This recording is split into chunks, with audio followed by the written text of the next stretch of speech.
Hello students, welcome back to my YouTube channel. आज मैं फिर हूँ आप लोगों के सामने रीजनिंग का नया टॉपिक लेकर के। और टॉपिक का नाम क्या है? टॉपिक का नाम है डाइस। पूछता किस एग्जाम में है? तो पूछता है एसएससी में, रेलवे में और स्टेट लेवल के एग्जाम में। बैंक के एग्जाम में डाइस से क्वेश्चन नहीं है। चीजें क्लियर है? अब बात है कि बच्चे कंफ्यूज करते हैं, डाइस का मतलब वो क्यूब भी समझ लेते हैं। नहीं, डाइस अलग टॉपिक है, क्यूब एंड क्यूबॉइड अलग टॉपिक है। मजेदार बात यह है कि टॉपिक का नाम क्यूब एंड क्यूबॉइड तो है, बट एसएससी और रेलवे फिर से बैंक में उसका कोई काम नहीं है। पूछता है सिर्फ और सिर्फ क्यूब, क्यूबॉइड का सवाल नहीं पूछता है। क्यूबॉइड का सवाल फिर कहां पूछता है? क्यूबॉइड का सवाल एनडीए में पूछेगा आपसे। तो हम पहले से कुछ चीजें लिख करके रखे हैं। अब डाइस आप समझिए कैसे, तो सीधा समझिए डाइस जिससे आप लोग लूडो खेलते हैं। बस फिलहाल के लिए इतना ही समझिए, पासा जिसको बोलते हैं। अब सबसे पहले यहां लिखा हुआ है शेप कैसा है, तो शेप है क्यूब या फिर क्यूबॉइड। यहां पर एक क्रॉस क्वेश्चन आ जाता है कि सर हम लोग जिस लूडो से खेलते हैं वो तो क्यूब शेप में है, तो फिर क्यूबॉइड कहाँ है? पासा देखें जिससे भाई लोग वही दिवाली के टाइम में जो खेलते हैं, या शकुनी मामा के पास जो था, किस शेप में था? क्यूब के शेप में था? नहीं सर, क्यूबॉइड के शेप में था। तो क्यूबॉइड में भी हो सकता है, क्यूब में भी हो सकता है। हाँ, हमारा दिमाग में सेट है कि क्यूब के फॉर्मेट में होता है, लेकिन ऐसा नहीं है। क्यूब के फॉर्म में भी हो सकता है एंड क्यूबॉइड के फॉर्म में भी हो सकता है। दोनों में से कोई फॉर्म हो, कोई दिक्कत नहीं है, चीजें सेम टू सेम है। दूसरा चीज क्या लिखा हुआ है देखिए, शेप भी बना के रखे हैं। ये है आपका क्यूब शेप में, ये है आपका क्यूबॉइड शेप में। टोटल फेस कितना है? अच्छा, लूडो का जो हम लोग खेलते हैं कितने तक का नंबर है? 1 2 3 4 5 6, इसका मतलब 6 फेस है। 6 फेस कहाँ है? ये जो अभी दिख रहा है, ये फ्रंट का face, top, bottom, right, left and back. Total 6 face, चाहे वो क्यूब शेप में हो या फिर क्यूबॉइड शेप में हो, चीजें सारी सेम है इसमें।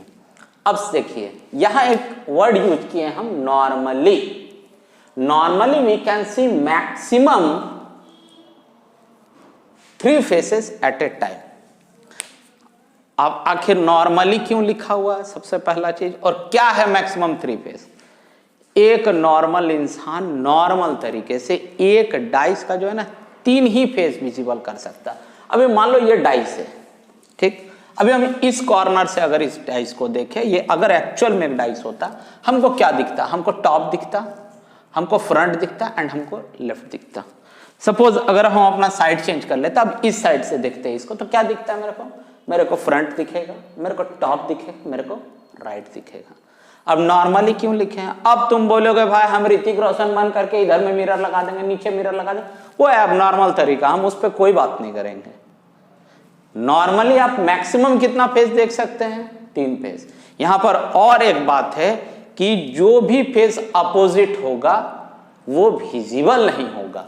अगर ये फ्रंट है, इसका अपोजिट कहां है? बैक में। तो क्या ये दोनों एक साथ विजिबल होगा नॉर्मली?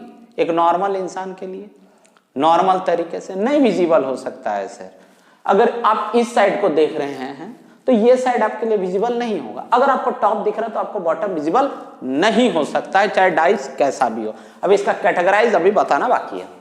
देखिए लास्ट पॉइंट क्या लिखा हुआ है, there are 4 adjacent face with 1 face. किसी भी रैंडमली किसी भी एक फेस को पकड़ लीजिए, उसके साथ और 4 फेस एडजेसेंट है। एडजेसेंट मतलब क्या? सटा हुआ। अगर इसकी बात कर लेते हैं हम, टॉप, तो टॉप के साथ एडजेसेंट फेस कौन है सर? तो टॉप के साथ एडजेसेंट फेस है front, back, right and left. कौन सा फिर विजिबल नहीं है? जो इसका अपोजिट है। टॉप का अपोजिट कौन? बॉटम। ये विजिबल नहीं हो सकता है।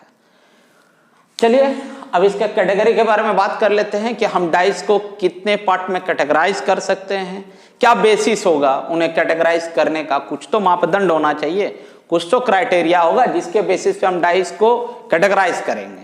चलिए अभी हम उसी के बारे में आपको बताते हैं। देखिए डाइस ब्रॉडली 2 तरह से कैटेगराइज है। क्या क्या डाइस है? एक है आपका स्टैंडर्ड डाइस जिसको आप कहते हैं जनरल डाइस, और दूसरा क्या है? Non standard. चीजें सेम है, इसमें भी 6 पेस, इसमें भी 6 पेस, इसमें भी अपोजिट साइड विजिबल नहीं होगा, दोनों में से किसी में मैक्सिमम 3 फेस विजिबल है, अपोजिट फेस विजिबल नहीं होगा। अब कैटेगराइज किस बेसिस पे है कि ये स्टैंडर्ड है, ये नॉन स्टैंडर्ड है? जो हम लोग लूडो खेलते हैं ना सर, थोड़ा सा अगर हम आपको बचपन में लेकर के जाए, आप लूडो का पासा फेंके जा रहे, डाइस फेंके जा रहे, 6 नहीं आ रहा है, क्या करते थे? ऊपर में 1 रखते थे, पलट देते थे, क्या आ गया? 6। अब गोटी लाल होने वाला है, चाहिए 2, आ नहीं रहा है, क्या करते थे? ऊपर में 5 रख के पलट दिए, क्या आ गया? 2 आ गया। इसका मतलब है कि अपोजिट फेस का जो सम है यहां 7 चाहिए। तो यहां पर एक चीज याद रखिएगा कि sum of adjacent faces is not equal to 7। 7 का इक्वल नहीं होना चाहिए, या तो 7 से कम हो जाएगा या 7 से अधिक हो जाएगा, बट इक्वल टू 7 नहीं होगा। तो होगा फिर, अगर हम डाइस अगर बनाना चाहें और देखना चाहें कि ये डाइस कैसा है, तो रुकिए हम आपको दिखा भी दे रहे हैं। सॉरी,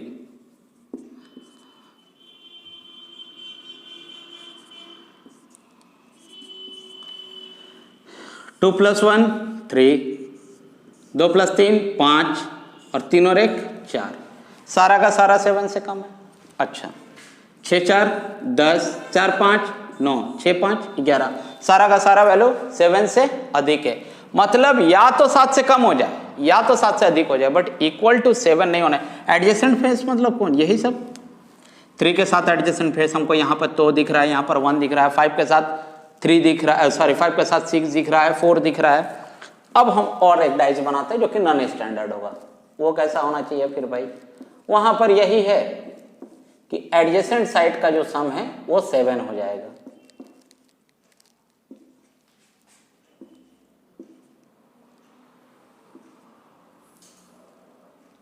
लो, 4 प्लस 5 9, 4 और 2 6। अभी तक तो ये स्टैंडर्ड था, अभी तक ये स्टैंडर्ड था, लेकिन जैसे ही 5 प्लस 2 7 हुआ, स्टैंडर्ड ही खत्म और ये डाइस बन गया नॉन स्टैंडर्ड। यहां पर देखो 6 प्लस 3 9, 3 और 1 4। अभी तक तो ये स्टैंडर्ड डाइस का सारा क्राइटेरिया को फुलफिल किया, लेकिन 6 प्लस 1 7, मतलब ये स्टैंडर्ड खत्म, नॉन स्टैंडर्ड डाइस है। तो यहां क्या समझेंगे कि sum of adjacent faces equal to 7। और कितना साइड, कितना एडजेसेंट फेस का सम?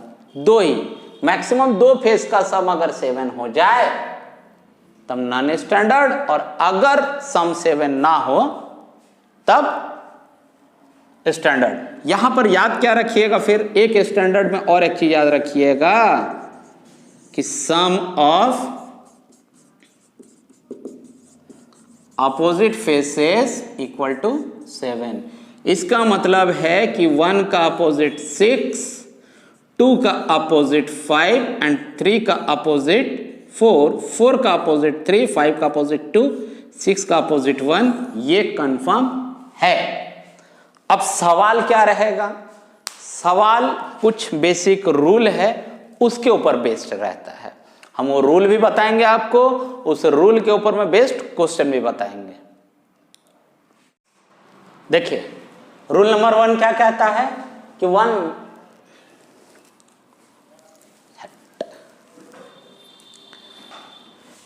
देखिए आपसे सवाल किस तरह से रहेगा।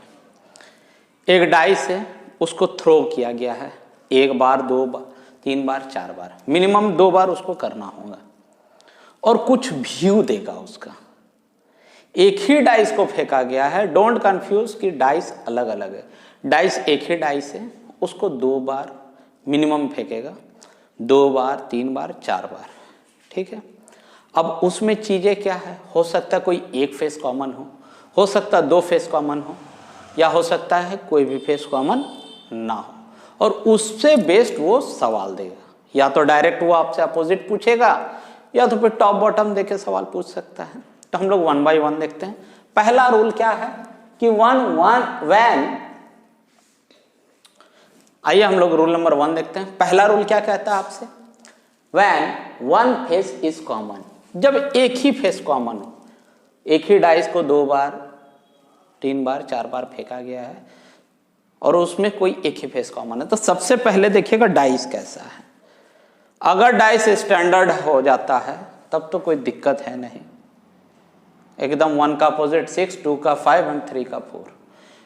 आपको कंफ्यूज करने के लिए ये जरूर दिखाया जा सकता है कि एक डाइस स्टैंडर्ड है, एक डाइस नॉन स्टैंडर्ड है, लेकिन मेक श्योर कि अगर नॉन स्टैंडर्ड दिख गया तो समझ जाइएगा दोनों का दोनों डाइस, तीनों का तीनों डाइस, 4 का चारों डाइस नॉन स्टैंडर्ड है। स्टैंडर्ड से सवाल नहीं पूछेगा सर, क्योंकि वो कंफर्म है, वो यूनिवर्सल ट्रूथ है। 1 का अपोजिट 6, 2 का 5 एंड 3 का 4, 4 का 3, 5 का 2 एंड 6 का 1।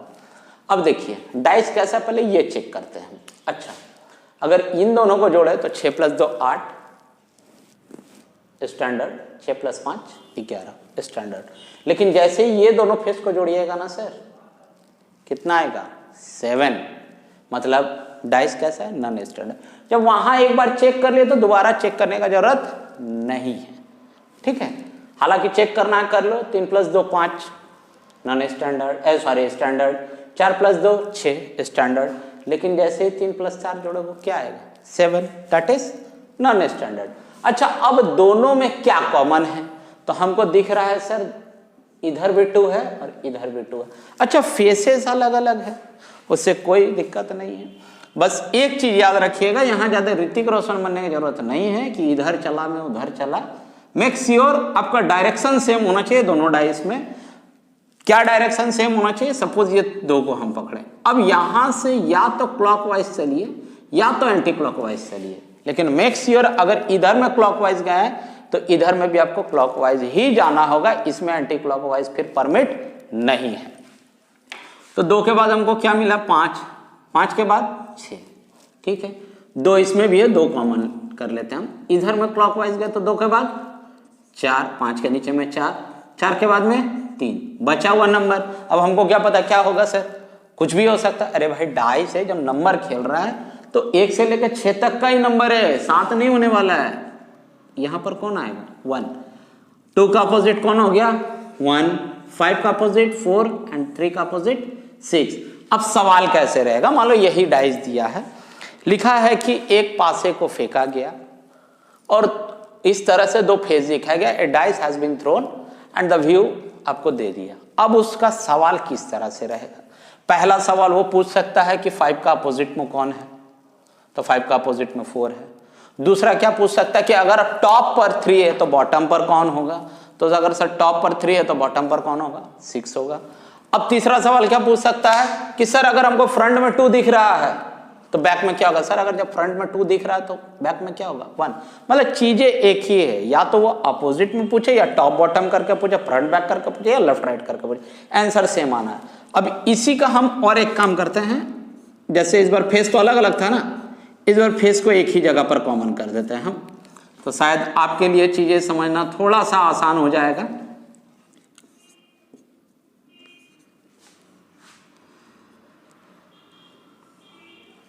अच्छा देखिए क्या दिया हुआ है 1 4 6, यहां पर 2 4 3। डाइस चेक कर लेते हैं स्टैंडर्ड या नॉन स्टैंडर्ड है। 6 + 4 10 स्टैंडर्ड, 4 और 1 5 स्टैंडर्ड। लेकिन जैसे ही इन दोनों को जोड़िएगा तो क्या आएगा 7, that is non standard. Dice और नॉन स्टैंडर्ड ही कंपेयर करता है, स्टैंडर्ड क्यों करेगा जब वहां पर एक चीजें कंफर्म है तो। अच्छा, दोनों में कॉमन क्या दिख रहा है हमको, तो हमको दिख रहा है सर 4। तो चलते हैं इस बार एक काम करते हैं, इसमें एंटी क्लॉकवाइज लेके चलते हैं। तो 4 के बाद 1, 1 के बाद 6, तो 4 के बाद 1, 1 के बाद 6। अब यहां पर 4 के बाद कौन मिला है सर हमको 2, 2 के बाद कौन मिला तो 3। बचा हुआ नंबर क्या है सर, तो सर बचा हुआ मेरे पास 5। 4 का अपोजिट 5, 1 का अपोजिट 2 एंड 3 का अपोजिट 6। अब अगर वो सवाल आपसे पूछता है कि डाइस को फेंका गया और व्यू यही दिया गया है, और सवाल है कि अगर टॉप पर 6 है तो बॉटम पर कौन होगा? सर टॉप पर अगर 6 है तो बॉटम पर कौन होगा? 3। सवाल पूछता है कि 2 का अपोजिट कौन है, तो 2 का अपोजिट कौन है? 1 है। अब सवाल है कि अगर फ्रंट पे 5 है तो बैक पर कौन होगा? सर फ्रंट में 5 है तो बैक पर कौन होगा? 4। चलिए चलते हैं रूल नंबर 2 की तरफ। देखिए रूल नंबर 2 आपसे क्या कहता है? When 2 faces are common. अब डाइस को इस तरह से दिखाया जा रहा है कि डाइस में 2-2 फेस कॉमन है। अभी क्या था? 1 फेस कॉमन था। अब क्या दे रहा है कि 2-2 फेस कॉमन है हम लोगों के पास। तो अगर हम डाइस देखें तो डाइस एक चीज तो है सर 5 2 7 2 5 7, मतलब डाइस नॉन स्टैंडर्ड है। अच्छा कॉमन क्या है? 2 and 5 and 2 and 5। बचा हुआ नंबर क्या दिख रहा है सर आपको? 4। तो 4 का अपोजिट 6 and 6 का अपोजिट 4, एंड यही आपके पास कंफर्म है। इसके अलावा कोई भी चीज कंफर्म नहीं है। अगर 4 का अपोजिट पूछता है कि अगर डाइस फेंका गया है और तो 4 का अपोजिट कौन है? तो 4 का अपोजिट 6 है। अगर बॉटम पर अगर टॉप पर 6 है तो बॉटम पर कौन होगा? तो सर बॉटम पर 4 होगा। लेकिन अगर इसके अलावा और कुछ पूछते, सपोज मेरा जैसा टीचर है और वो पूछ रहा है कि 2 का अपोजिट कौन है। सर पूछता है सवाल इसलिए पूछ रहे हैं, तो 2 का अपोजिट कौन होगा? हम क्या बोले थे कि अपोजिट फेस कभी भी विजिबल नहीं होगा। विजिबल नहीं होगा इसका मतलब एडजेसेंट भी नहीं होगा। तो चलो एक काम करते हैं, 2 का अपोजिट में कौन होगा? या तो 1 होगा, 2 होगा, 3 होगा, 4 होगा, 5 होगा या 6 होगा। इन्हीं 6 में से कोई एक नंबर तो होगा। अच्छा 2 के साथ विजिबल कौन कौन हमको दिख रहा है? अच्छा सर 2 के साथ हमको 5 विजिबल दिख रहा है, 4 दिख रहा है। तो आप सबसे पहले 4 और 5 काट दीजिए। हम भी काट दिए क्योंकि अपोजिट फेस विजिबल नहीं होने वाला है। अच्छा यहाँ पर कौन दिख रहा है? 5 और 6। तो 5 तो ऑलरेडी कट आउट है, 6 भी नहीं होगा। अच्छा 2 खुद का भी अपोजिट कभी नहीं हो सकता है। बचा हुआ क्या है? 1 और 3। आप कंफर्म नहीं बोल सकते हैं कि 2 का अपोजिट कौन है। अब ये सवाल क्या बन जाता है? बहुत टाइम ऑप्शन बेस्ड क्वेश्चन बन जाता है। हम मान लेते हैं क्वेश्चन आपके पास यही है कि डाइस दिया है, डाइस का व्यू ये दिया हुआ है और सवाल पूछ रहा है 2 का अपोजिट क्या है। ठीक है, एक बार ये 4 ऑप्शन आपके पास हम रख देते हैं, एक बार ये 4 ऑप्शन रखते हैं, एक बार ये 4 ऑप्शन रखते हैं, एक बार ये 4 ऑप्शन रखते हैं। हमको क्या पता चला है अभी कि 2 का अपोजिट कौन है? तो 2 का अपोजिट या तो 1 है या तो 3 है। कौन है हम नहीं जानते हैं। पहले इन 4 ऑप्शन को चेक करते हैं। अच्छा 1 है, अच्छा 3 है क्या और ऑप्शन में? नहीं है। इसका मतलब जब वो अवेलेबल नहीं है तब 1 है आंसर, जब 3 नहीं है तब है 1 आंसर। ठीक है, अच्छा इधर में कहीं 1 है? नहीं है। अगर नहीं है तो फिर ये 3 आंसर। अब यहाँ तो 1 भी दिख रहा है और 3 भी दिख रहा है, अब तो दोनों में फटाफटी लग जाएगा। बोले नहीं है ऑप्शन। क्या है ऑप्शन? डी में ऑप्शन क्या दे रहा है? 1 और 3, मतलब आइदर और में अवेलेबल है आपके पास। उस सिचुएशन में डी ऑप्शन। लेकिन अगर 1 भी है और 3 भी है लेकिन आइदर और में ऑप्शन अवेलेबल नहीं है, तब क्या करेंगे? तब तो दोनों में झगड़ा लगना है। ये बोलता है हम होंगे, ये बोलता है हम होंगे, और हमको खुद ही नहीं पता है कि कौन होगा। हम खुद आइदर और में चल रहे हैं, या तो 1 या तो 3। तो अब तो कंफर्म हो नहीं सकते हैं। उस सिचुएशन में क्या लगेगा? C and D, that is can not determine, ज्ञात नहीं किया जा सकता है। आप कंफर्म नहीं बोल सकते हैं 2 के अपोजिट में 1 है या फिर 3 है। चीजें क्लियर है? चलिए चलते हैं रूल नंबर 3 की ओर। देखिए अब डाइस कैसा है और रूल क्या कहता है? कहता है कि when no face is common. अभी तक हम क्या देख रहे थे? जहां 1 फेस कॉमन हो, जहां 2 फेस कॉमन हो। अब सवाल आएगा सर जहां तीनों फेस कॉमन हो। अरे भैया यहाँ तीनों फेस कॉमन है तो डाइस अलग कहाँ? दोनों तो डाइस सेम दिख रहा है, दोनों व्यू एक ही दिख रहा है। कोई सवाल है नहीं, वो अलग अलग व्यू दिखाएगा। चीजें समझ रहे हैं? अब ये डाइस व्यू तो दिखाया है, लेकिन मजेदार बात है कि व्यू में क्या मिला है हमको? एक भी फेस हमको कॉमन नहीं दिख रहा है। देख लीजिए कहाँ 1 4 6, कहाँ 2 5 एंड 3। तो कुछ भी कॉमन नहीं है। डाइस कैसा है, स्टैंडर्ड है नॉन स्टैंडर्ड है? 6 + 1 7, जहां एक बार नॉन स्टैंडर्ड हो गया फिर दूसरा में चेक भी नहीं करना। अब सवाल यहां पर क्या है कि 3 का अपोजिट कौन है भाई, हमको बताओ। तो हमको क्या पता है 3 का अपोजिट कौन होगा? 3, 5 और 6, इसी में से कोई एक नंबर होना है। ठीक है, क्या क्या 3 के साथ विजिबल है? 2 और 5, तो 2 भी नहीं होगा एंड 5 भी नहीं होगा। अच्छा, 3 खुद का भी अपोजिट नहीं हो सकता है, तो बचा हुआ ऑप्शन क्या है? 1, आइदर 1, 4 और 6, यही है। अगर यही आप लोग सबको ही सोच रहे हैं तो सबका सब गलत सोच रहे हैं और सारा पढ़ाना मेरा मेहनत बेकार। डाइस नॉन स्टैंडर्ड है, इसका मतलब है कि यहाँ का एडजेसेंट साइड का सम 7 होगा, अपोजिट साइड का सम कभी भी 7 नहीं होगा। तो 3 का अगर अपोजिट 4 हो गया तो सम कितना हो जाना है? 7। इसका मतलब फिर डाइस नॉन स्टैंडर्ड नहीं होकर के स्टैंडर्ड हो जाएगा। और डाइस शुरू में ही दिख रहा है कि डाइस कैसा है? Non standard. इसी के लिए 4 भी नहीं होगा। कौन है? 1 और 6। और जस्ट अभी जो हम ऑप्शन बेस्ड बताए थे ये भी फिर से ऑप्शन बेस्ड बन जाएगा। चलिए फिर से हम लोग 4 ऑप्शन लेते हैं और डिस्कस करते हैं। देखिए क्वेश्चन क्या है, डाइस कुछ इसी तरह से व्यू दिया है जहां कोई भी फेस कॉमन नहीं है। और क्वेश्चन क्या है? 3 का अपोजिट। हम क्या जाने, या तो 1 है या तो 6 है। बट ये ऑप्शन बेस्ड क्वेश्चन हम बनाए हैं कि ये एक बार ये 4 ऑप्शन, एक बार ये 4 ऑप्शन, एक बार ये 4 ऑप्शन, एक बार ये 4 ऑप्शन। चलिए देखिए यहाँ क्या है? 1 2 3 4। हमको क्या पता है? या तो 1 या तो 6। क्या 1 ऑप्शन में है या 6 है एलोन? हाँ सर है। 6 नहीं है, इसके कारण 1 पे हम कंफर्म हुए हैं। अब इस पे आइए, 6 है सर, क्या 1 है? नहीं है सर। अच्छा यहाँ 1 भी है 6 भी है, अब क्या करें?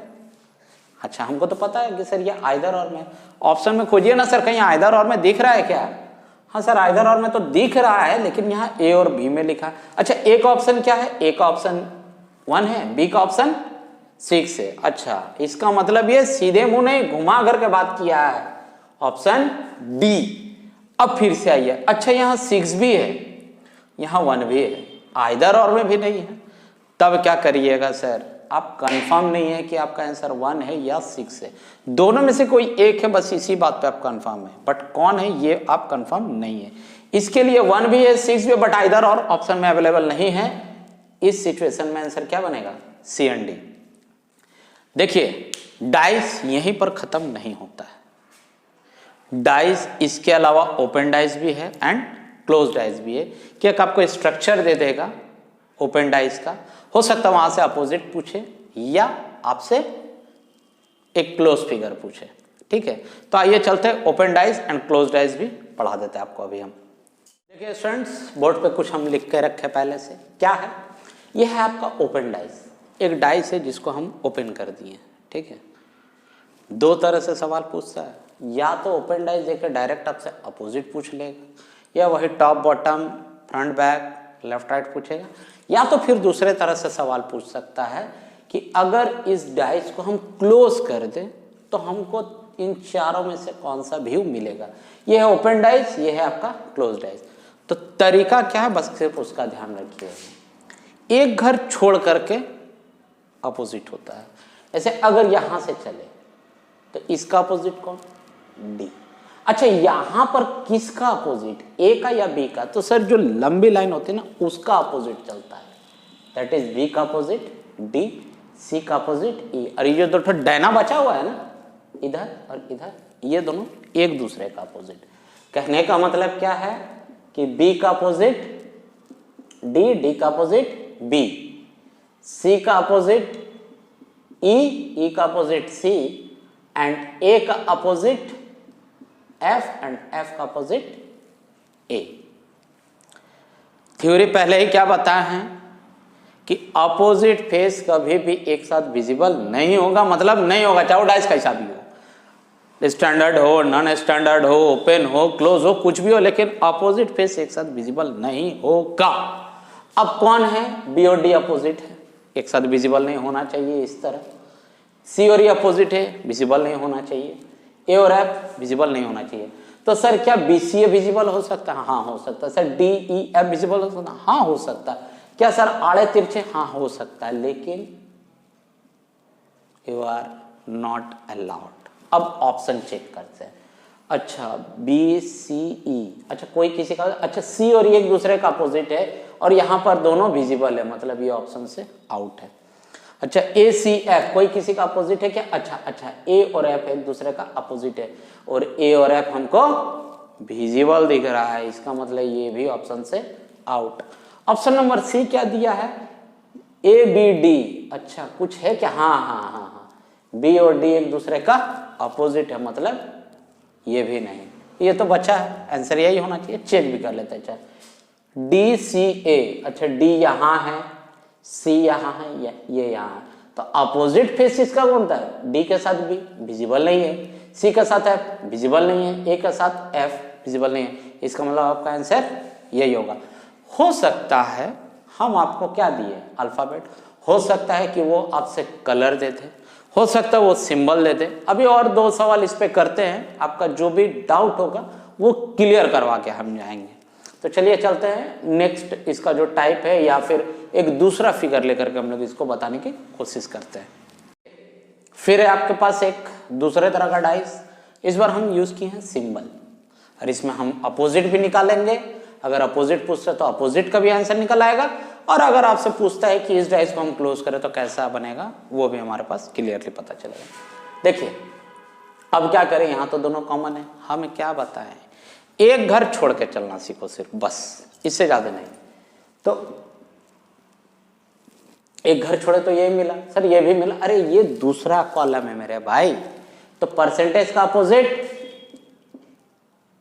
क्वेश्चन मार्क, स्टार का अपोजिट माइनस, बचा हुआ कौन, ये देखो इक्वल टू, यहाँ कौन है प्लस, तो इक्वल टू का अपोजिट प्लस, सारा एक दूसरे का सर अपोजिट है, ठीक है। अब अगर क्लोज में पूछ रहा है तो मेरे पास क्या विजिबल नहीं होना चाहिए? इक्वल टू क्वेश्चन मार्क एक साथ विजिबल नहीं होगा, स्टार माइनस एक साथ विजिबल नहीं होगा, equal to and plus visible एक साथ नहीं होना चाहिए। चलिए ऑप्शन बाय ऑप्शन चेक करते हैं। स्टार इक्वल टू माइनस, क्या कोई किसी का अपोजिट है? हाँ सर, स्टार एंड माइनस एक दूसरे का अपोजिट है और यहाँ विजिबल भी है, आंसर ये नहीं हो सकता है कभी भी। अच्छा परसेंटेज माइनस क्वेश्चन मार्क, देखो percentage and question mark, percentage and question mark visible हो गया, कैसे पॉसिबल है सर? ऑप्शन सी को छोड़ देते हैं, नहीं चलो इसको भी चेक ही कर लेते हैं। Question mark star and plus, अच्छा question mark star and plus आया, स्टार प्लस, आंसर तो यही है। कहीं ये भी तो आंसर नहीं है, ये भी चेक कर लेते हैं। अच्छा प्लस इक्वल टू परसेंटेज, देखो तो प्लस एंड इक्वल टू एक साथ है, ये भी आंसर नहीं है, तो आपका फाइनल आंसर क्या है? Answer C. स्टूडेंट्स इसी के साथ डाइस चैप्टर जो है कंप्लीटली खत्म। इतने ही तरह से आपसे सवाल पूछे जाते हैं, क्या वेरिएशन हो सकता है? बहुत ज़्यादा होगा, तो हम आपको 2 डाइस लेके बता रहे हैं, वो आपको 3 फेज दिखाएगा, 4 फेज दिखाएगा, मैक्सिमम 4 फेज दिखाता है। अगर आप लोग को वैसा भी क्वेश्चन का जरूरत है आप हमको कमेंट कीजिए, हम इसका सेकंड पार्ट भी बनाएंगे, लेकिन मेरे एंड से ये पार्ट कंप्लीटली खत्म होता है। अगर आप लोगों का डिमांड होगा आप कमेंट कीजिए कि हाँ सर थोड़ा और भी वैरायटीज ऑफ क्वेश्चन के साथ, उस जिसमें सिर्फ और सिर्फ हम क्वेश्चन में बात करें, कोई बेसिक पे बात नहीं होगा, सिर्फ और सिर्फ वहां पर सवाल होगा, 5 सवाल हो, 10 सवाल हो, 15 सवाल, वो वीडियो सिर्फ और सिर्फ रिगार्डिंग क्वेश्चन होगा। तो बहुत जल्द मिलते हैं एक नए वीडियो के साथ। अगर आप मेरे चैनल पर पहली बार है तो चैनल को सब्सक्राइब कीजिए, बेल आइकन को हिट कीजिए, और हाँ वीडियो अगर यूजफुल है तो अपने दोस्तों के साथ शेयर करना ना भूलें। बहुत जल्द मिलते हैं नए वीडियो के साथ, तब तक के लिए थैंक यू।